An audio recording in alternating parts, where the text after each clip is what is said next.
parle politique, bien sûr, à quelques jours désormais du premier tour de dimanche. Bonjour Jean-François Copé. Bonjour. Vous êtes le maire de Pau. Alors vous De êt Meaux. membre de Meaux. Vous êtes Vous me membre le faites à chaque fois. je vous le fais. C'est pas Je sais pas pourquoi. pourquoi. Pourtant, je le sais parfaitement. C'est écrit sur ma feuille. Je vous connais depuis longtemps. Franchement, il y a le brie On de peut même Meaux, il dire n'y aura que ça jamais fait- le brie de Pau. Donc je pense vraiment, je même vois pas. on ne compte plus le nombre de fois où je vous ai interviewé. Et depuis bien longtemps, Jean-François Copé, maire de Meaux. Vous êtes membre des Républicains. Alors par contre, là, il va falloir que vous m'expliquiez quand même un tout petit peu parce que je ne sais plus distinguer qui est membre des Républicains ou pas. J'ai reçu il y a quelques jours Éric Ciotti qui disait et revendiquait être toujours le président des Républicains. Vous revendiquez aussi être membre des Républicains. Il y a quoi? Il y a les Républicains canal historiques et il y a les Républicains ciotistes. Oh, je crois que vous voulez que je vous dise, je pense qu'en fait, ça n'a plus aucun intérêt. Le vrai sujet, il est plus du tout là. Le vrai sujet est qu'on est à quelques heures du basculement de la France vers l'inconnu si les Français ne prennent pas de toute urgence conscience de la nécessité de rééquilibrer les choses. Je peux tout entendre sur les passions, sur le ras-le-bol, sur tout ce qu'on peut imaginer. Je dis juste qu'il y a une vraie différence entre ce qu'on appelle les partis de gouvernement et les partis populistes. Les partis populistes, et là en l'occurrence à l'extrême droite le RN, à l'extrême gauche LFI, ce sont des partis qui font croire aux gens qu'il n'y a pas de problème, que c'est facile, il faut juste renverser la table et ça va s'arranger.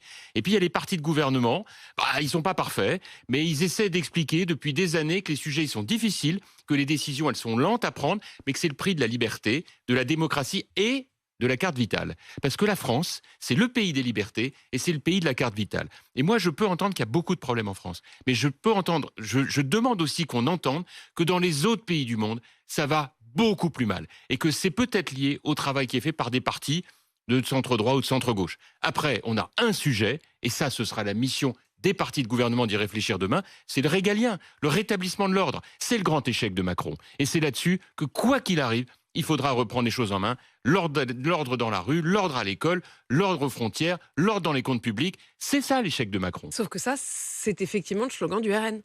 Non, c'est pas le slogan du RN. En réalité, le RN fait une approche qui est tout à fait différente. Je crois que c'est très important qu'on se le dise. Le RN, il est dans le double langage. C'est la tradition de l'extrême droite française. C'est-à-dire qu'il y a une marque forte, le Rassemblement national, on pense Le Pen, on pense la dureté, et donc ils n'ont plus besoin de le dire. Ils se contentent simplement de formules assez allusives, et ils rentrent jamais dans le détail.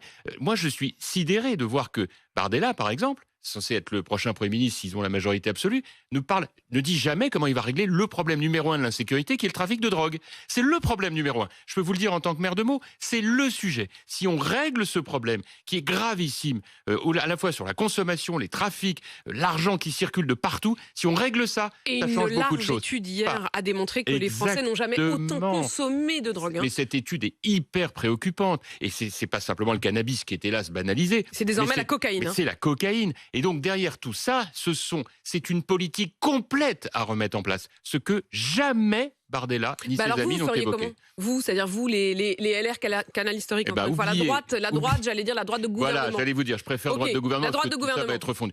Moi, si je devais d'une manière ou d'une autre être en charge ou proposer de l'être, ce serait évidemment d'en faire une priorité absolue sur la base d'une mise sous tension de l'ensemble de l'action gouvernementale, depuis l'éducation nationale jusqu'à l'intérieur, la justice, mais aussi la défense, les affaires étrangères. Ce serait interministériel au fond. Mais non seulement interministériel, mais une priorité absolue. Ce sujet de la drogue est la source de nombreux de nos problèmes. Sur le régalien, j'entends. Deuxièmement, en ce qui concerne l'école, je trouve que les propositions de Bardella, je ne parle même pas de celles de Mélenchon, qui sont gravissimes, mais de celles de Bardella sont indigentes.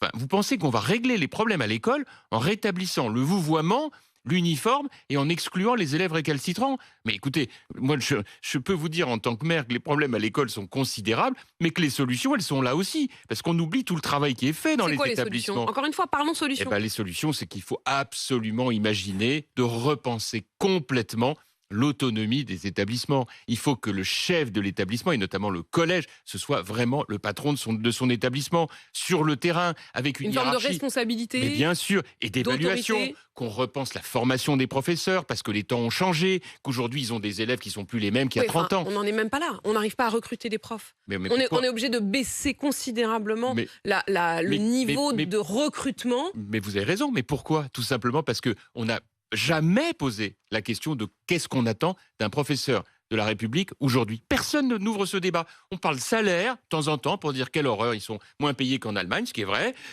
On parle durée des vacances, et puis on parle autorité. Ce sont des éléments qui ne suffisent pas. J'ai bien entendu tout ça. Jean-François Copé, j'ai quand même une question à vous poser très technique. Il y a un bureau politique qui est censé avoir lieu à un moment ou à un autre pour officialiser que Éric Ciotti n'est pas véritablement le patron du parti. Il y a quelqu'un comme Aurélien Pradier qui hier a dit « je quitte le parti parce que de toute façon il n'existe plus, c'est un parti mort ». J'ai rien compris. Pardon, mais j'ai rien compris. Aurélien Pradier, il part pour où? Il part pourquoi? Il était déjà plus là? De toute façon, il n'y a rien à comprendre. C'est une tragicomédie qui n'a plus aucun sens. Quand vous avez le chef supposé du parti, Éric Ciotti, qui tout seul, sans en parler à personne, au rebours de tout ce qu'on dit depuis toujours, c'est-à-dire un refus d'alliance avec l'extrême droite, décide à TF1, sans en parler à personne, de se barrer pour aller avec le Rassemblement National. Tout le monde a compris que c'est parce qu'il voulait être ministre, parce que ça fait des années qu'il ne l'est pas. Tout le monde sait que par ailleurs, il a espéré une coalition avec Macron, qu'il avait même pensé un moment rencontrer Édouard Philippe. Qu'est-ce que vous voulez que je vous dise? Voilà, c'est la comédie humaine. Voilà, c'est Balzac. C'est comme ça. Mais c'est le sujet. Bien sûr, il y a un sujet juridique, mais de toute façon, LR, ce sera plus jamais avec Éric Ciotti. Et puis, de toute façon, tout ça va complètement se recomposer. Il faut reconstruire une partie de droite de gouvernement décomplexé, vous connaissez ma conviction là-dessus, totalement étanche avec l'extrême droite, mais qui surtout propose aux Français un projet d'efficacité publique. Ce que les Français reprochent à Macron, c'est l'inefficacité. Mais bien sûr, c'est un procès en inefficacité que nous voyons aujourd'hui. Et comme les gens ont la mémoire qui flanche, ils ne se souviennent pas que la démocratie, c'est un effort, là où la dictature, c'est la facilité. C'est ça les enjeux auxquels nous sommes confrontés. Quand j'entends Marine Le Pen dire pas de domaine réservé pour Macron. Oui, elle laisse entendre que le titre même de chef des armées ne serait qu'honorifique à l'égard du président de la République. Donc on a compris le message. Là où Chirac, Mitterrand en cohabitation étaient des hommes d'État qui avaient bien compris que les institutions l'emportaient dans la démocratie sur les opinions de tel ou tel, eh bien là on se rend compte qu'on ne sera pas là-dedans. C'est donc vraiment un gigantesque saut vers l'inconnu que l'on risque de faire dans 3 jours. Et bon, le moins qu'on puisse dire, c'est qu'avec quelques amis, j'aurais tout fait d'ici la fin pour alerter sur le fait qu'une fois que que la boîte de Pandore est ouverte, eh ben on la referme pas. Merci Jean-François Copé d'être venu ce matin, maire de Meaux. Merci et on entend effectivement vos propos et votre alerte.